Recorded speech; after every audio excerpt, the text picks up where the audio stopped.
44 ఏళ్ల కిందట దారుణ మారణకాండను చవిచూసిన ఇంద్రవెల్లి ఏప్రిల్ 20న అధికారికంగా నిర్వహించిన సంస్మరణ సభతో పునీతమైంది. భూమి భుక్తి విముక్తి కోసం అసువులు బాసిన ఆదివాసీల అమరత్వాన్ని గుర్తు చేసుకుంది. జనం కోసం చేసే పోరాటమేది వృధా పోదని స్వయంగా రాష్ట్ర మంత్రి సీతక్క నోటితో పలికేలా చేసింది.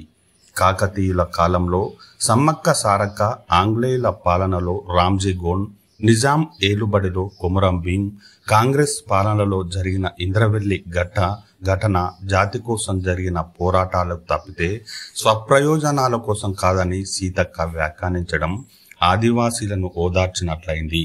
రాష్ట్రంలో ముఖ్యమంత్రి రేవంత్ రెడ్డి సర్కారు కొలువుదీరిన తర్వాత పోలీసు ఆంక్షలకు తావీయకుండా ఇంద్రవెల్లి సంస్మరణ సభను ప్రభుత్వమే అధికారికంగా నిర్వహించడంతో ఆదివాసీలు హర్షం వ్యక్తం చేశారు.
మరి రోజు పాల్గొని ఆ రోజు భూమి కోసం భుక్తి కోసం పోరాటం చేసిర్రు.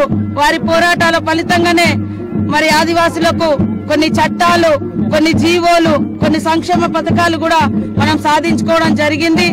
కాబట్టి ఇన్నేళ్ల తర్వాత ఈ రోజు అధికారికంగా రాష్ట్ర ప్రభుత్వం, ఇక్కడ ఐటీడీఏ పీఓ గారు, కలెక్టర్ గారు, ఎస్పీ గారు, ఇతర అధికారులందరూ కూడా ఈ యొక్క ఏర్పాట్లు నిర్వహించి స్వేచ్ఛగా మా కోసం మరణించినటువంటి ఆదివాసీ అమర వీరులకు నివాళులర్పించుకునేటువంటి గొప్ప స్వేచ్ఛగా ఈరోజు మేము భావిస్తా ఉన్నాం.